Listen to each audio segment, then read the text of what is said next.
Okay, I might be over analyzing this, but I swooned when Carden said my seneschal. And I like it because for two things. He's one saying seneschal, noting that yes, he knows that they still have roles to play tonight, that he has to play the role of the High King, she has to play the role of the seneschal, but she is his seneschal, my seneschal, you know, kind of reflecting this heated moment that they just previously had it behind the throne room, that something might have changed, and she is his, you know, romantically in that sense, not, you know, an ownership sense. So I love this. So she's talking about how, like, the last time the two of them were in this house, they were in the maze at that party, and his mouth was streaked with gold nevermore, and he watched me kiss Locke with a simmering intensity that I thought was hatred. Now he studies me with a not dissimilar look, and all I want to do is walk into his arms. And now she's like realizing, like, maybe he hasn't hated me. Maybe he's liked me for far longer than I assumed, but yet she doesn't say this because she doesn't want to admit it just yet, but she is edging closer to the truth. I hate this moment. Like, I love seeing that Jude gets so scared that she kind of falls back in her old ways and puts distance between her and Carden, but I hate that she does that at the same time. Like, she is starting to realize, like, oh my god, I think I am becoming besotted with him. I think we both like each other. She thinks back to the moment when they hooked up and, like, you know, him running his hand down her calf saying we should have called a truce sooner. And she's reminding herself of that moment and, like, the way he's looking at her now, and then she commands him. And it's a mirroring of a moment that happened in the first book, which is in both then and now. Carden thinks they finally got past that hump of hating each other. They're finally on the same side. And then she commands him.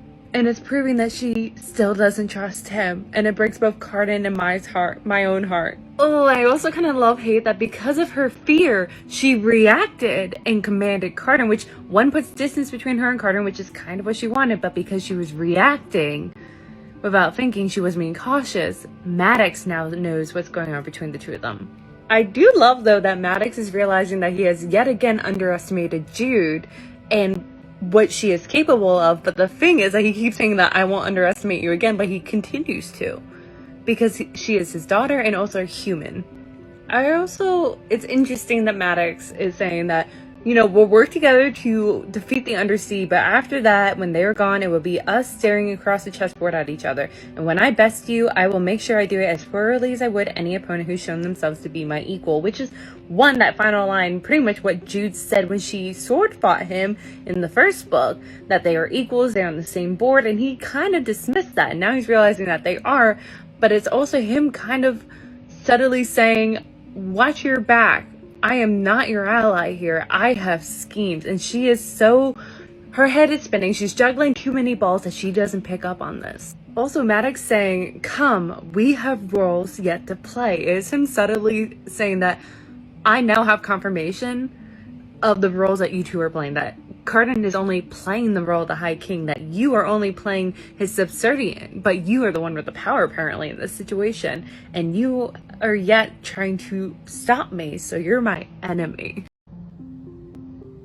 I think this also might be one of the reasons why Jude is still so distant with Carden and distrustful of him, because, you know, he might seem like or act like he's in love with her, but yet he should distrust her. Like, she doesn't understand why he continues to trust her when he has all the reasons to distrust her and, you know, work on his own schemes in the background, because that's what Maddox is doing. Maddox acts like and says that he loves them, but yet there's still pawns on his board, and if they fall, then whatever, as long as he gets what he wants. You know, he might say he loves them, but he's still using them, so Jude assumes Carden would be the same way.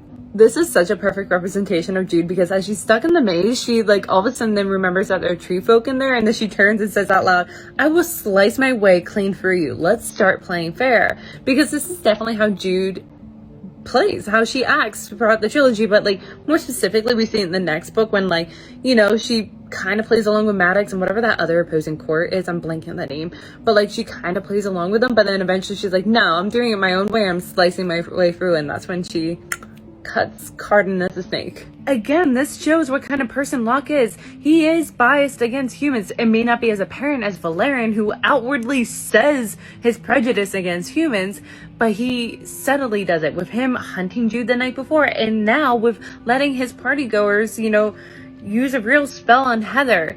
He could have told like his guests, like, hey, my wife I'm marrying today is human and she might bring other humans, don't fuck with them. But he lets that happen because he doesn't care. They're just sources of entertainment for his grand story. I do love this interaction between Vivi and Jude when Vivi glamours Heather to forget what just happened, and Jude's like, why would you do that? She won't know to be careful next time. And in part, like, you don't want your girlfriend to be afraid, and in part, it's a little, like, sad that Vivi never did it for Jude, but Jude's wondering, like, maybe they hid too much from Vivi, but I think Vivi should have recognized if she was actually paying attention, which obviously she doesn't pay attention completely, but that's a fairy thing. But, like, Jude also, though, is recognizing that, yeah, she grew up terrified and has a lot of traumatic memories, but at the same time, it prepared her to be safer in this moment now.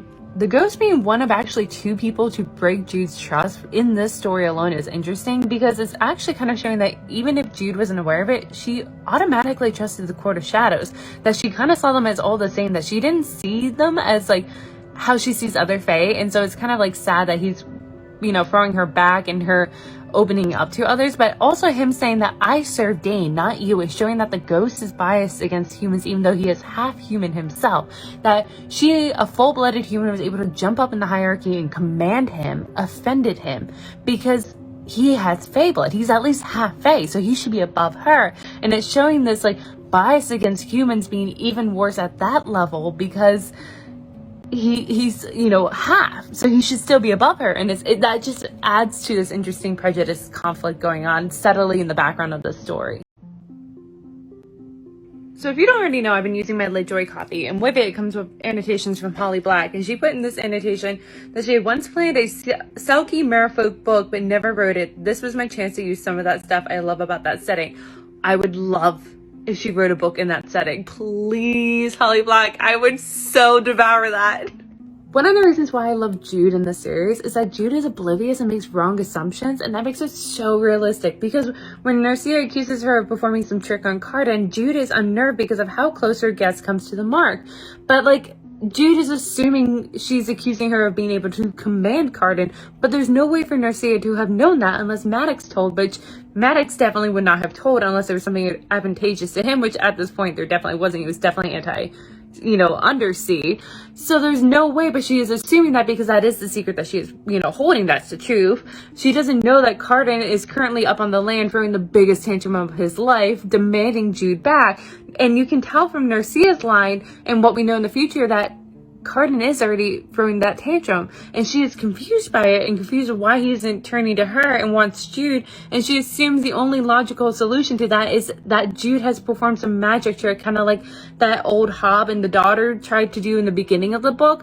And we see a couple moments leading up to this, because Jude is a human, others assume that Cardan is it's a novelty. It's something, a passing fancy that he wants to get out of his system. And when it starts to seem a little bit serious, people are starting to wonder if Jude has some magic trick that she is performing on him. We're once again seeing Jude and Cardan's go-to reaction to situations when, she's goading Narcia. She realizes, maybe I shouldn't have done that when I'm so powerless in this situation, which goes back to something that she told Locke in the first book, which is, no, I'm playing the game of pissing other people off and eating the consequences. And that's what Jude and Cardan do best. When Jude thinks that, her being stuck here is not good because it's giving Maddox free time to scheme towards war, for Cardan to behave in whatever his chaotic heart desires, for Locke to make a mockery of everyone and draw them into his dramatics. And, she's the only thing hindering them from their worst selves, which, yes and no. I think, she's definitely slowing them down, but, especially Maddox and Locke, they were going to do it either way. They would just, figure out how to get around Jude. They were still going to do it. With Cardan, he's always been kind of a follower disguised as a leader, so he definitely is easily swayed, but at the same time, I think he knows a line, because knowing from his novella, he found a way to secretly bring humans back from out of Balkan's servitude. So I think he would know there is a limit that he would go. Oh, actually, that just made me realize something. Cardan has always been good at sleight of hand, even before the rich started teaching him how to do it physically, because he's been doing his entire life of putting up this front, this mask, this performance of being a cruel and chaotic prince, whereas secretly he hinders Valerian, for instance, from bullying from Jude, from he helps bring human servants back. So he may not stand up and say outright stop doing this, but he will help just secretly while waving something shiny in front of the people that they expect to see. So I really love this moment, but more specifically the order it comes in. Because in the first paragraph, she wished she had kissed Taryn on the cheek, wished she had told Vivi something, wished she had told Maddox her plans for Oak. And then the next paragraph is her wishing she had planned more plans, wished she had left more instructions, wished she had never trusted the ghost. And then I hope Carter misses me. And it's, I think, the order of priorities that she thinks about. You know, the first thing she's going to think about is her family, and then her position and power, and then her feelings about Carter, which is why she doesn't think about them very often. As we've seen so far throughout these books, they're buried beneath other things that she thinks about, other responsibilities. But her also, you know, saying, I wish, I hope Carter misses me. I think it's her kind of, you feel this like sigh, this longing, this, I hope I didn't destroy this, that this doesn't ruin our chances, potentially. I hope he might still have feelings for me, because I think I have feelings for him. And this time here, we're going to see is really giving her a chance to stop and think about her feelings towards Carden, because she can't think about anything else, really. While Jude may hate how the Fae view humans, the biases and prejudices placed on her because of her being a human, it does have advantages. Outside of being able to lie, in this moment here, we're seeing that they think that they can glamour her because they can glamour every other human, not knowing about Dane's skis. And so it's working in her advantage, but also they assume so little in her thought process, in her desires, that like it's easy to then deceive them in not knowing what she's actually doing. So I think the reason why Orla is finally seeing Carden as capable of scheming, because up to this point she definitely would not have thought that, and Balkan definitely doesn't. But like it would then in her head explain why he is demanding to have Jude returned. Obviously there's some value to her for him. That, you know, to her it seems like maybe he was the one that manipulated and has something over Jude, convincing her to scheme to put the crown on his head, because the crown is the symbol of power. So they're assuming that he is scheming and manipulating. And this also is telling us that secretly in the background, Carden is making demands to have Jude returned. It is said that the best way to lie is to give a version of the truth. And it's interesting that Jude does that here, especially because, one, she's capable of lying, unlike the Fae, but yes, she gives the truth. And the most truthful thing that she said was why she helped Carter, which was that she always wanted a place in Fairy. He told me he would make me his seneschal and put me at his right hand, like Balmorn in Eldred's court. He would make sure I was respected and even feared. And yeah, part of that's a lie, but there was a whole lot of truth in there. And yet Balkan's like, you did this for a job, not realizing that underneath that, it was, yes, it's a job, but it also equals to Jude being, you know, accepted in this world, that she would be no longer an interloper. She would have a place there, which is what she always wanted. And subconsciously, she always viewed Carden as the gatekeeper for this world. Jude talks about waking up to terrible cramps and dizziness, that she is detoxing from the poisons that she has been ingesting for the better part of a year, that her body has grown addicted, and you could maybe argue that her mind is going through something very similar to what her physical body is experiencing. Because prior to the last year, yes, she existed in the world of Fairy, but she was so much on the periphery that she would be watching from the balcony above. But then all of a sudden, a year ago, she decided that she would actively throw herself into Fairy, that she pretty much, you would have to drown to exist in the world of Fairy, something that she alluded to a couple times in the first book. And also in the first book, the way that she described Fairy, it was like overwhelming of the senses. It was just so beautiful, and there were elements that are literally intoxicating, muddling your mind and senses. And that's what she wanted to exist in. She wanted to exist in that, and she was determined to do whatever it takes, even poisoning herself.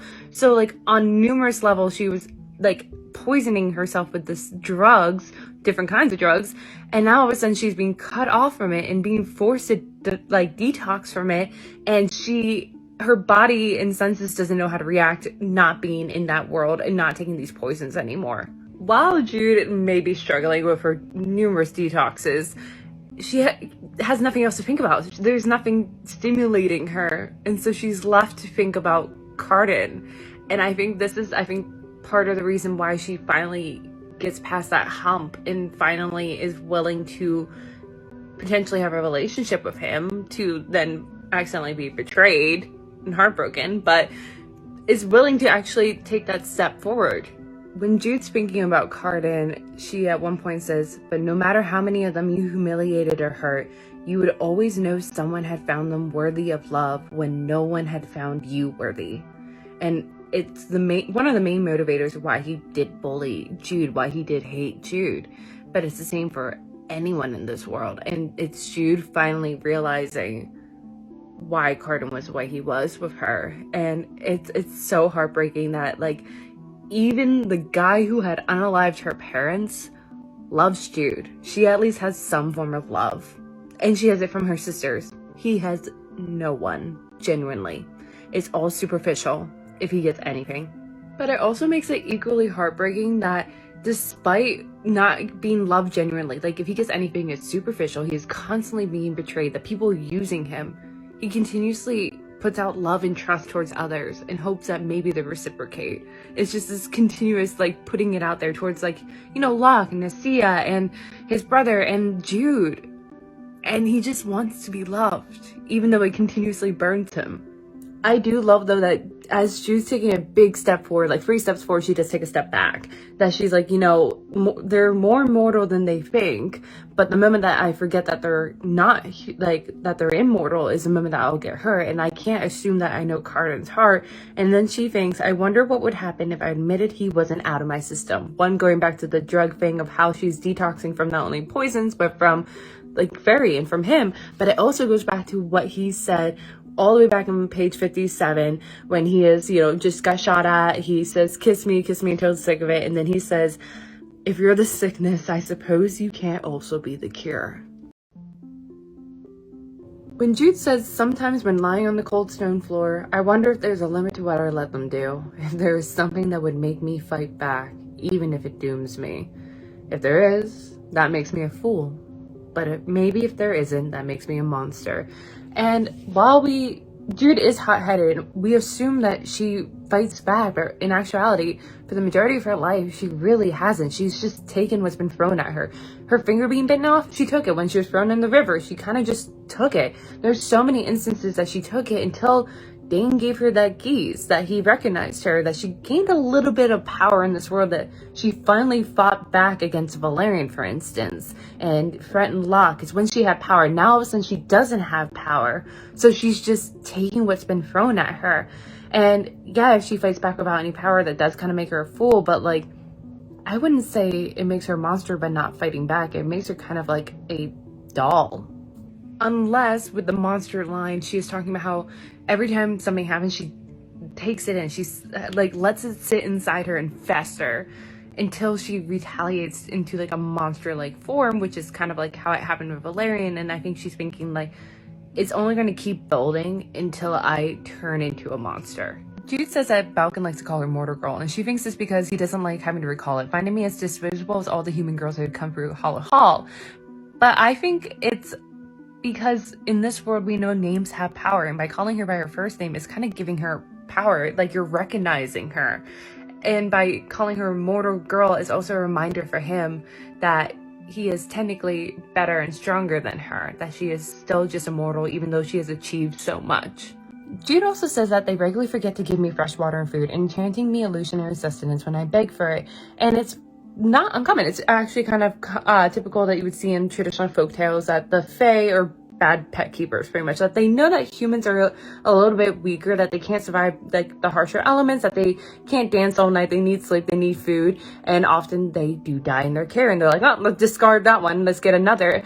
Like, it's not uncommon, but that also is kind of showing that one, Maddox did do a somewhat decent job at keeping Jude and Taryn alive, but also kind of, I don't want to say justify, but kind of explains why Maddox and Vivi are so oblivious to certain things that Jude and Taryn need. That it's just within their nature to not realize these things. And yes, I do mean that the Fae treat them as like pet owners, that they treat them kind of like how humans treat fish, that we try our best to give them food in a good environment, but sometimes we give them terrible environments, and sometimes we forget to feed them and then they die and we just flush them and go, hey, wanna go to the pet store and get another one?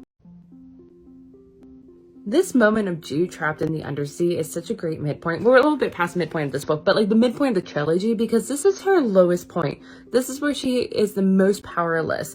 That she's kind of realizing in perspective prior to that, she actually had some power in her life, that if she had just taken it and directed in her life, you know, she had it there. Whereas now she can't escape. She recognizes that she would be immediately caught. She's not a strong swimmer. That all she can do is endure, to survive hour by hour, sunless day by day. Perhaps I cannot be glamour, but that doesn't mean I cannot be broken.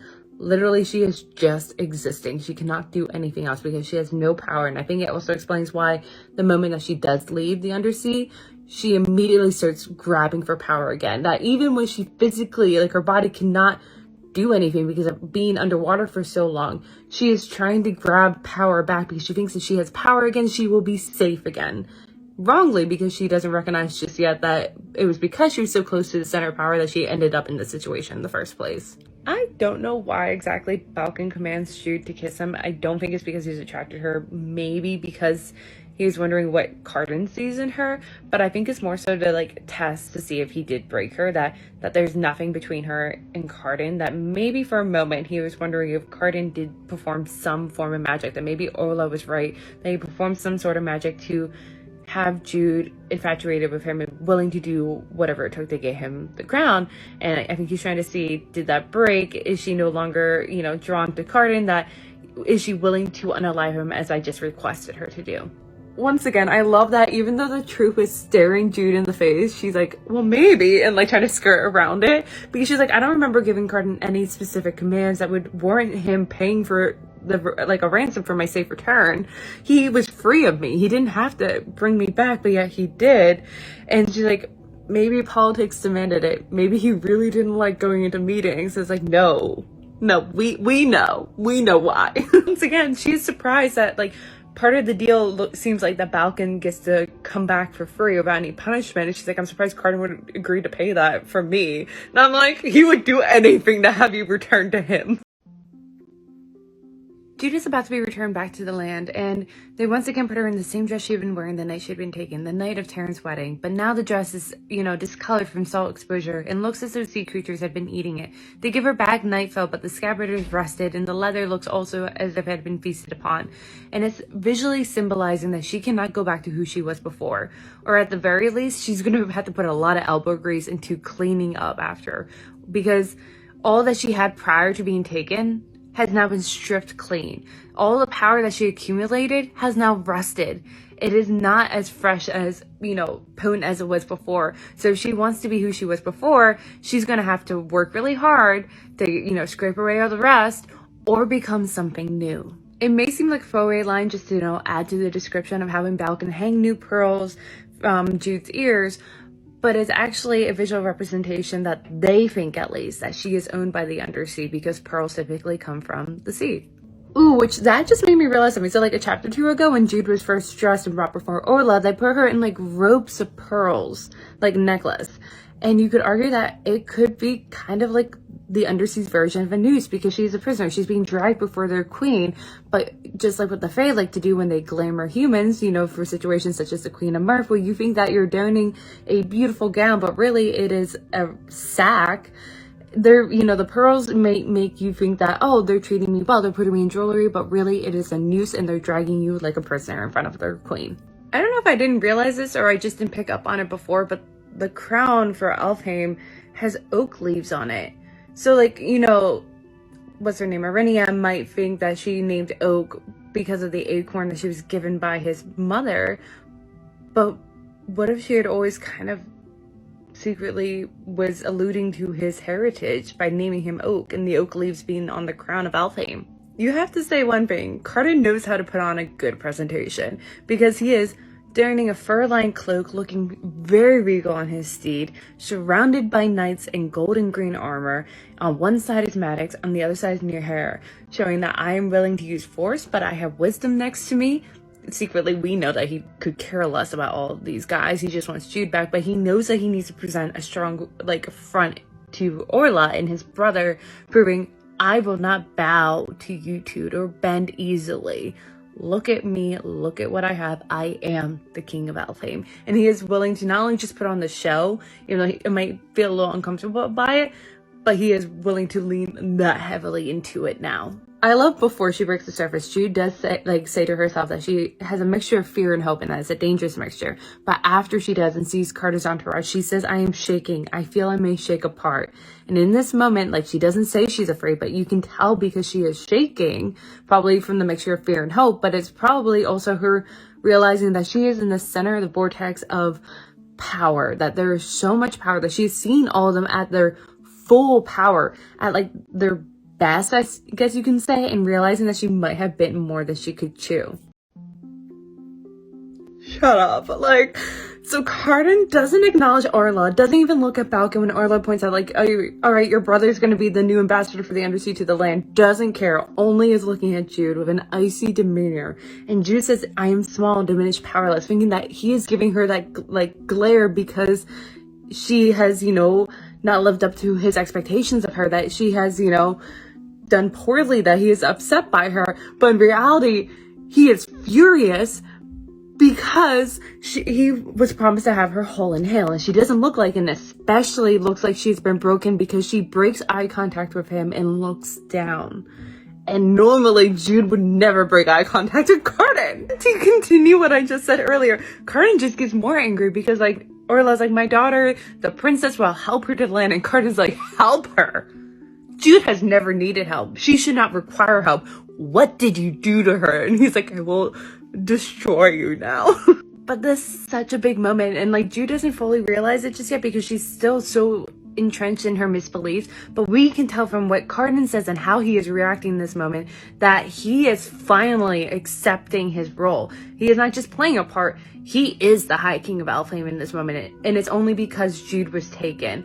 I don't think any other moment he would have like caused him to do this. It's only because Jude was taken. Like, yeah, his crutch was taken, so like he can no longer depend on her doing the work for him.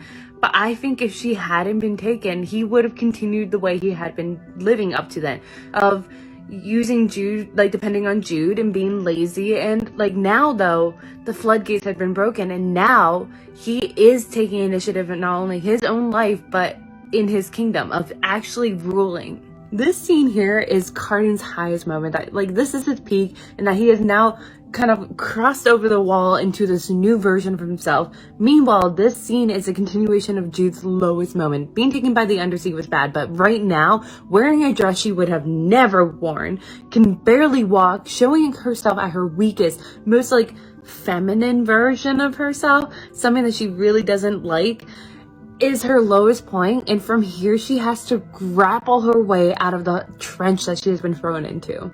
Jude notes that when she is walked past by the guards that neither Cardan nor Maddox looks back at her, which I think in the back of her mind she recognizes that they should not turn their backs on Orla and Balkan, that those are their true rivals, that literally Orla just now subtly threatened Cardan by saying, now you know what the price of defiance is. But at the same time, she's a little hurt because these are supposedly the two men that love her in her life, but neither of them are looking back at her. Neither of them are worried about her, even though like you could argue that technically Cardan is showing that he is offended and worried about her, but she's deluded enough to not fully grasp that. But meanwhile, Maddox isn't doing anything. He's not reacting, which is interesting because in the first book we watched when he wanted names to spill blood when Jude was, you know, hurt by her classmates with the fairy fruit incident. But whenever there is someone with more power, and this happened in the first book too, whenever someone with more power hurt Jude, he doesn't react, which is interesting because when the classmates did it, he said that they were offending his family name. You would think here in this instance, having his own daughter be kidnapped would be offensive to someone like Maddox. But yeah, he's not reacting, which yeah, he's playing the long game, but still, it's a little offensive for Jude. She's like, does he not love me then? Which he has been proving a little bit lately, that he is willing to let her fall on the board in order to get what he wants. In the same paragraph that Terrence said that Cardan and Maddox had blamed each other, she says that she had waited on the water's edge hoping to see her, hoping to ask the mermaids after her. It's showing a limitation in her style of court politics, of manipulating others to do the work for her can only go so far because already the two most powerful people in their kingdom are already trying to get Jude back. So all she could do was wait and watch, and she couldn't do anything, nor was she willing to do anything, because if we look at Cardan, you can say that he has a similar style to Orenia and Taryn, where he is very good with his words, he's very good at manipulating others to doing the work for him. But in this moment, we see him now take a step towards Jude and Maddox style, putting himself on the front lines, putting himself in the action, doing it himself. So after Taryn saying, like, you know, about Cardan and Maddox and how she waited and watched, Jude thinks, I try to imagine the panic she must have felt, but I can't. Now, it's a little bit ambiguous of a line, but I think it could be her realizing that there is a disconnect between her and Taryn. Does she not love me enough to do everything she could? Because if the roles had been reversed, Jude definitely would have charged into the Undersea to get her sister back.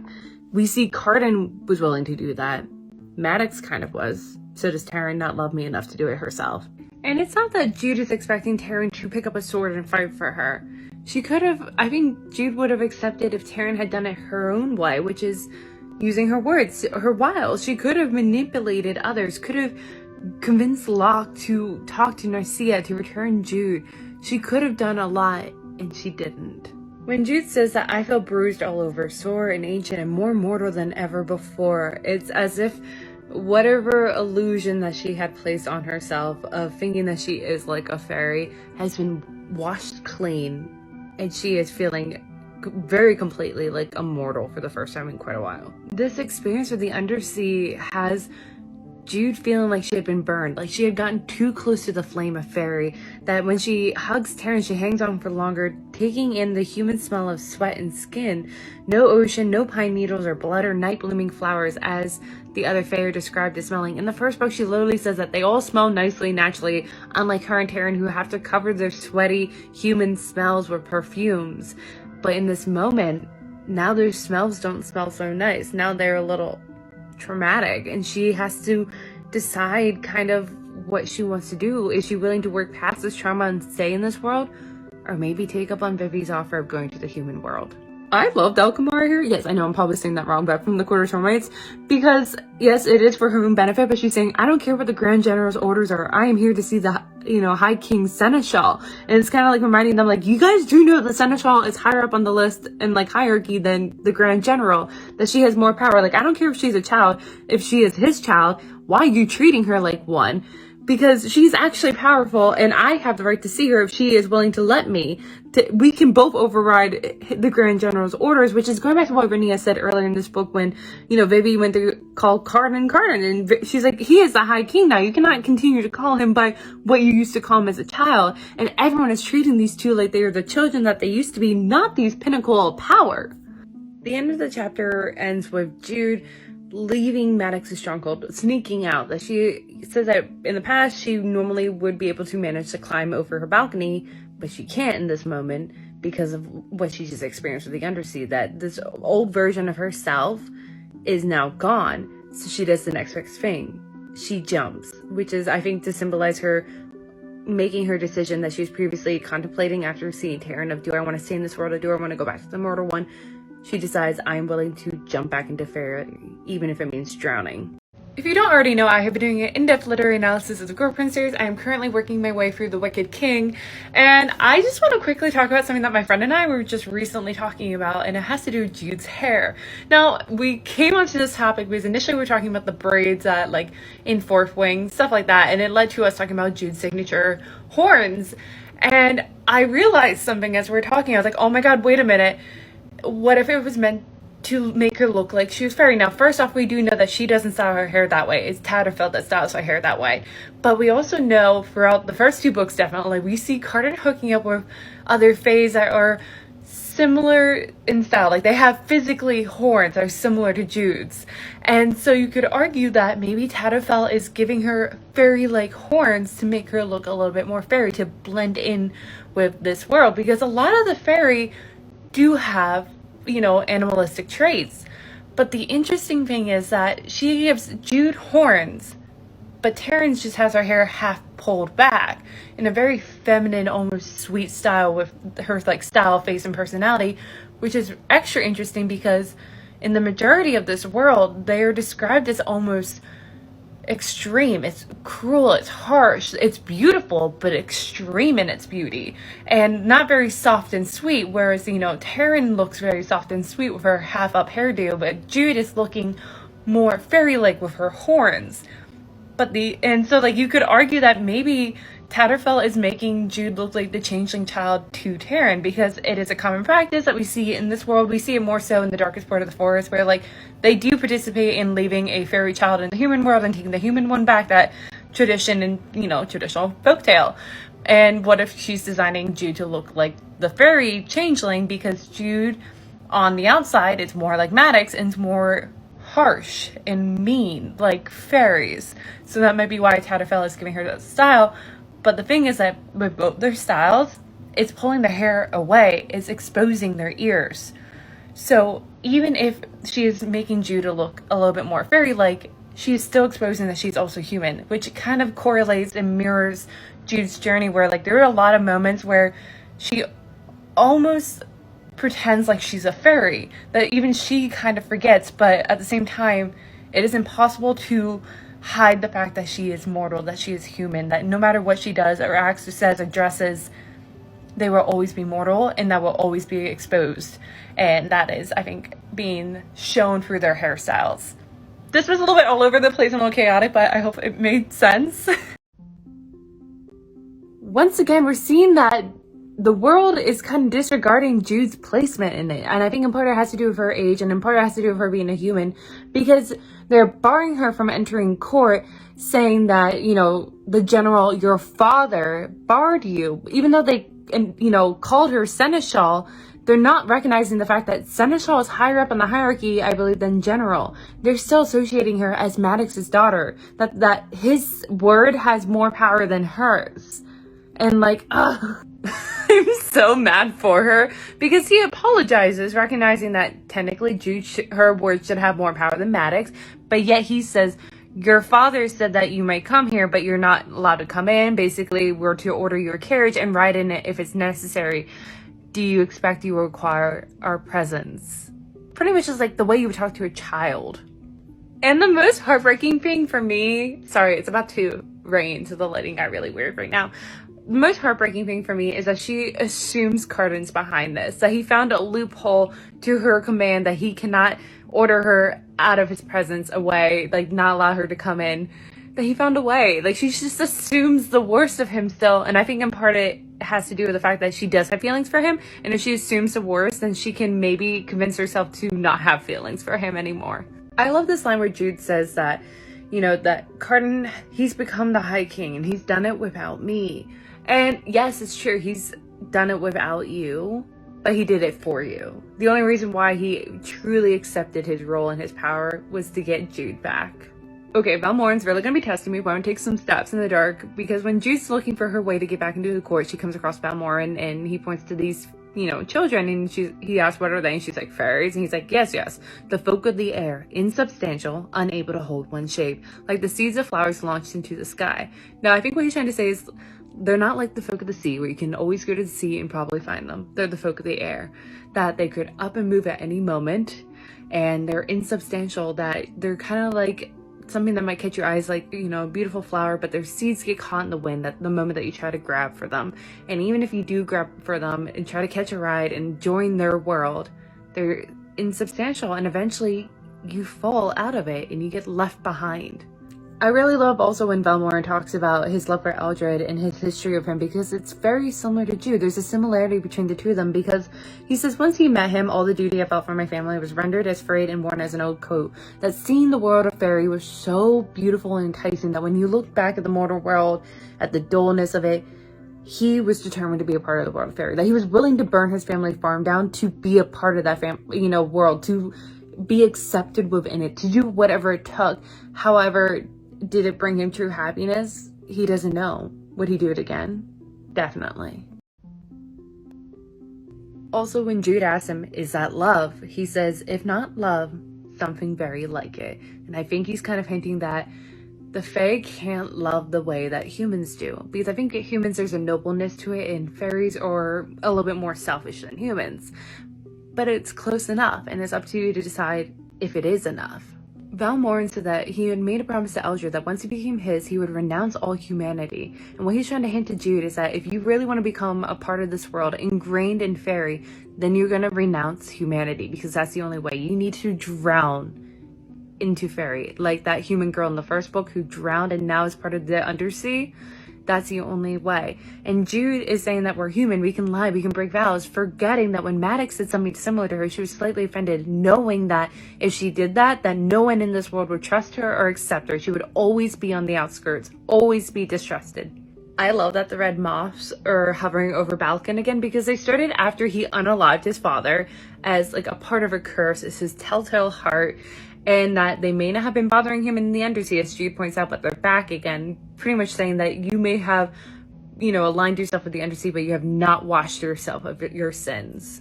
One, it's heartbreaking to see that Jude is not noticing that Balkan is setting her up with this poison. I think she probably would have prior to the undersea. Like, I think she's so out of sorts and so heartbroken right now that she's not noticing it. And she is so heartbroken, not only with how Maddox is treating her, how the rest of Fairy automatically have dubbed her as nothing. With her gone for just a few weeks, she's now nothing again. All that power that she had grabbed has vanished in her hands. It has gone to dust.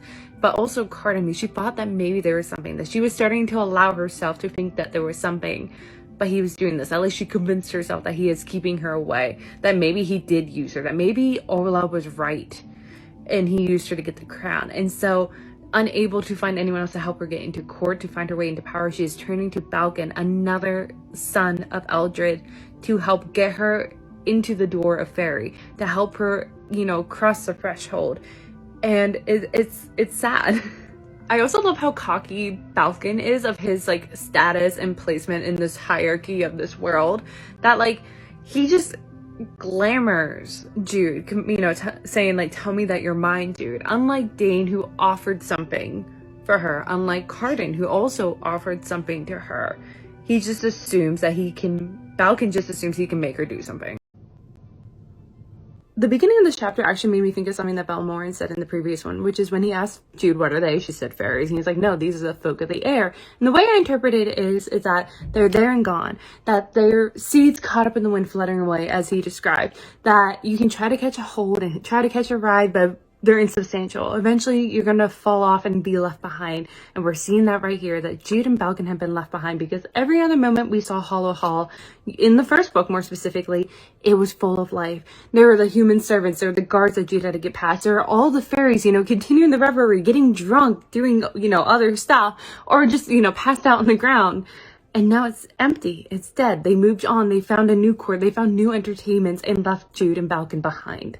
Also, I love, out of all the rooms that Jude could have chosen to sleep in, she chooses Carden's, because she won't admit it to herself, because we do not see her admit it to herself here, but we know it brings her a little sense of comfort, because even if she thinks that Carden did maybe potentially betray her, she's a little too deep in her feelings, even if she won't look it in the eyes, and that being around Carden is now familiar and is now comforting, and being in his room is comforting.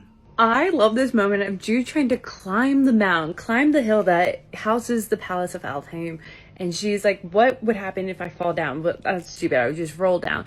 But it's kind of calling back to the prologue of the tale of when she was a child and Maddox was teaching her and Taryn and said, you know, I'm going to give you this hill, but I want you to, you know, defend it. So it's kind of this allegory, I guess you can call, going between now of that she lost her power, she fell down the hill, now she has to try to reclaim it. And look how hard it was to maintain that power. Also, we're getting a little bit of foreshadowing because, you know, Jude breaks in while Carden's sleeping, covers his mouth, and he's, you know, tries to fight back, but then relaxes when he realizes it's Jude. And we see him do something similar after being poisoned, and Taryn comes in pretending to be Jude. He relaxes and assumes it's her and gives her whatever Taryn wants. Shut up. I love this moment so much, but it's so telling that even when Jude's like, he sent me to kill you, he doesn't push her away. He pulls her closer. And I mean, he's like, if I'm to die, then I'd rather die under your hand than anyone else's. Shut up. I'm literally living for this moment because, like, Jude's like, no, literally, Balkan and Orla sent me to unalive you. And he's like, then why did I wake up? Which goes back to also, like, a slight callback to when, you know, Nessia shot at him. And he's like, for a second, I thought it was you. And she's like, how did you know it wasn't? They missed. He knows. Dude, oh my god, she's learning. She's learning from the bad. She's learning from Carden, because when he asks, so why did I wake up at all? She says, because I am difficult to charm. The double meaning in that, just like our boy Carden, because you could interpret it that they didn't convince me well enough to do so, or the fact that, which is the truth, there's a geese on me and they couldn't glamour me, they couldn't charm me to do so. The heartbreak I feel that she's, you know, obviously airing all her accusations to Carden, and he has to defend himself, which I think probably hurts him a little bit, that he's like, you still don't trust me, because she's like, you barred me, and he's like, no, I didn't. And she's like, Maddox did, and you're allowing him to make these orders? He's like, then I would give different orders. He's like, please don't distrust me. Trust me. Please, please don't go back to who we were previously. I love that in this moment we're seeing that it wasn't only Jude that really thought about her relationship with Cardan, but Cardan thought about his relationship with Jude, and he thought about what if she never came back. And he's looking at her like he was never going to see her again. And so he's seizing this opportunity, and he probably thought about it the whole time she was gone, how he never got to apologize, never got to explain his actions, and he knows it's not enough, that he still made mistakes, but he hopes that maybe with her he can change. I love this line from Carter when he says, "Perhaps I am foolish, but I am not a fool. I may be frivolous and silly and drunk and all these things that I've lived up to the expectation of everyone, but I'm not blind. There is obviously something that you found attractive in me." Wait, when the bomb says, "I wonder what he gave you to make you throw in your lot with us ne'er-do-wells," speaking of Dane giving her, the geese, and Jude says, "Mostly a purpose," which is exactly why Cardan joined up with them too, because Jude finally gave him a purpose. This scene, I love it, and it hurts me simultaneously because, the Roach wants Cardan to test that she can't be glamored, and Cardan walks up to her and she's panicking, even though she knows that he can't glamour her. There's something that makes her draw back. She's afraid of him a little bit, and that he's about to order her, which is slightly ironic because she's been ordering him around, but yet Cardan sees this and hesitates and asks, like, Jude, as if asking for her permission, asking if this is okay, if she's okay. Cardan, you're really grown. Like, while Jude was in the Undersea, not only has he had to grow as a person and grow into his power and seize everything, seize his agency, but also Jude thought that she was the one, wrangling and, restraining Cardan's worst desires. But here he is telling the three of them, not every key fits in every lock. We don't need to murder everyone. There are other solutions to these problems. This is just a little moment, but it is huge to me, at least. And it's when Cardan says, I'm going to send for some tea for myself and some food for Jude, who looks a bit pale. And this is huge because just a few chapters ago, she talked about how during her time in the Undersea, they often forgot to feed her. And when they did, it was insubstantial.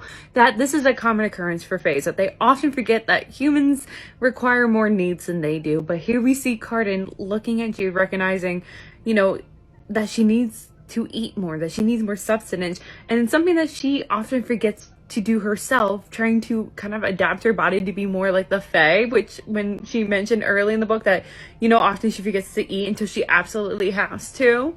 And then he not only does that, but he doesn't let anyone into the room, which, there could be other reasons behind it. There is definitely other reasons behind it, but he carries the tray of food to Jude. He is bringing Jude food. He is caring for Jude. Wait a minute for a second, because I paused to make these videos. I went back to reading, and when there's a paragraph that's like, Roach, I want you to choose Spirit Away Grimson, make him pick a side. I thought Jude had said that. It was Cardan, which proves yet again that he has grown, that now he is starting to make demands. He's starting to be a player on the board himself. And like he said earlier in this chapter, that when he makes decisions, he imagines Jude standing behind him or beside him making these orders that he nonetheless obeys.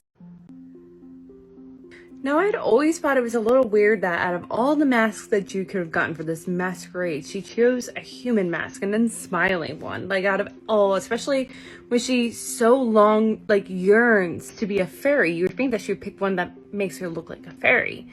But I think it's her, one, realizing here that she has crossed that threshold.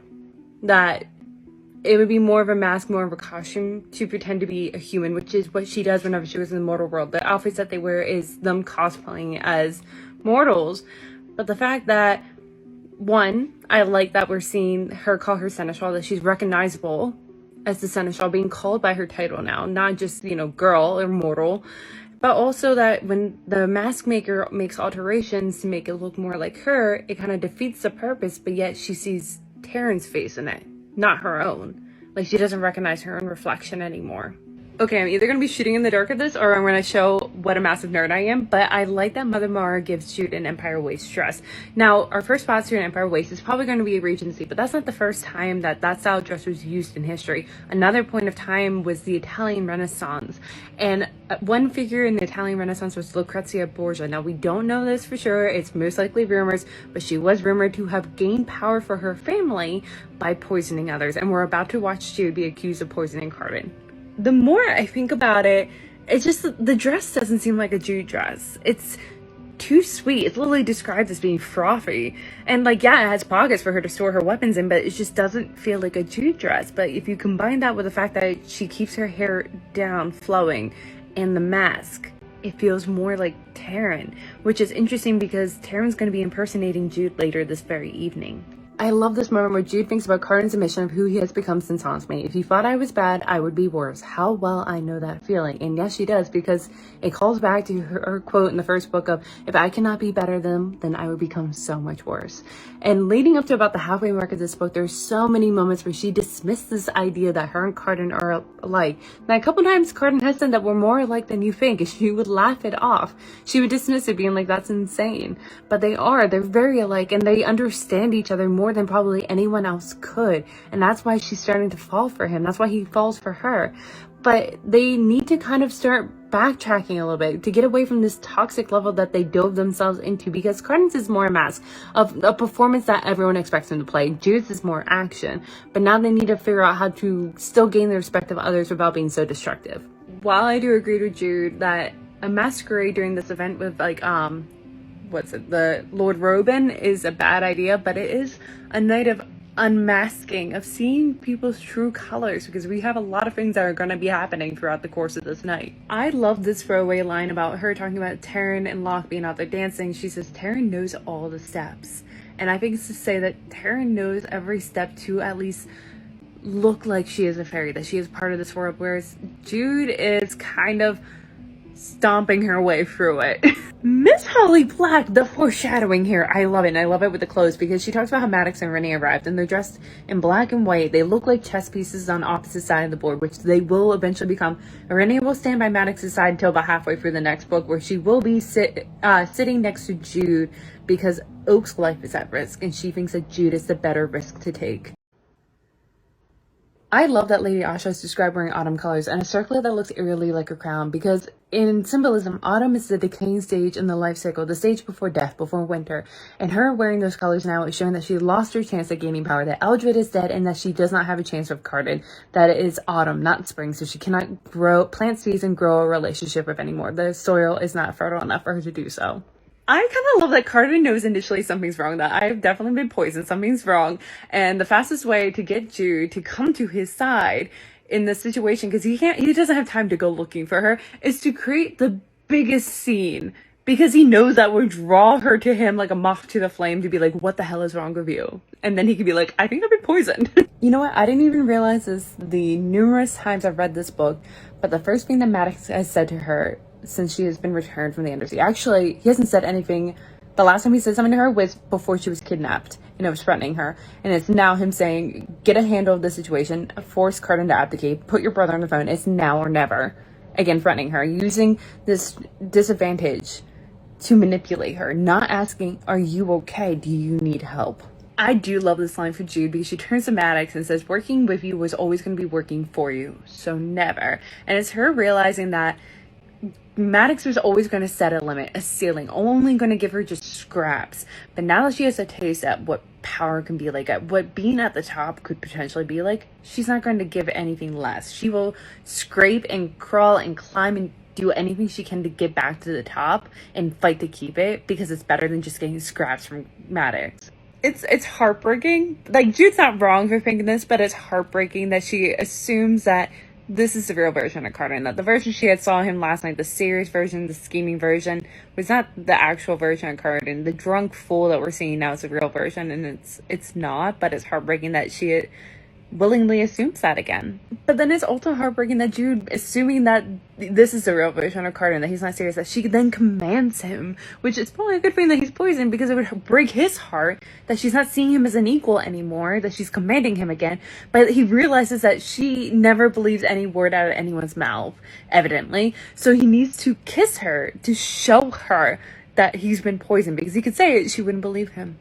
But we're also watching Carden grapple with this idea of Jude, just like how Jude doesn't know which version of Carden to believe, the old version or the supposed new one. He doesn't know if he should trust Jude or not. He kisses Jude hoping that she will help him, but part of him still wonders if she is the one that had poisoned him. She did say that Belkin had wanted her to, and he thinks that she has reasons to probably have wanted to, and that's why he says, my sweet villain, my darling God, and says, sweet Jude, you are my dearest punishment. The poison is definitely loosening Carden's tongue, but I love that we're seeing once again his double meaning of words or multiple meanings, because when like the guard's like, are you sure? Like, where are you taking him? Like, your majesty, do you wish to depart? And he's like, we all dance to Jude's commands. And you can take it a couple different ways, but for him, he is pretty much saying like, she is the one in charge, you idiots. I am her puppet, and I willingly will happily do so. This is one of my favorite moments, and it's when, like, you know, Carden's acting silly. He's over the top, acting like the old version of him, but the moment that Belkin says, I command you, Jude, to lead the High King's side, Carden kind of, like, sobers up and pretty much growls, she will not. If you threaten Jude or try to take her away from him, that is the moment that he is not only serious, but he will lean fully into his role. He is the High King of Elfhame in these moments.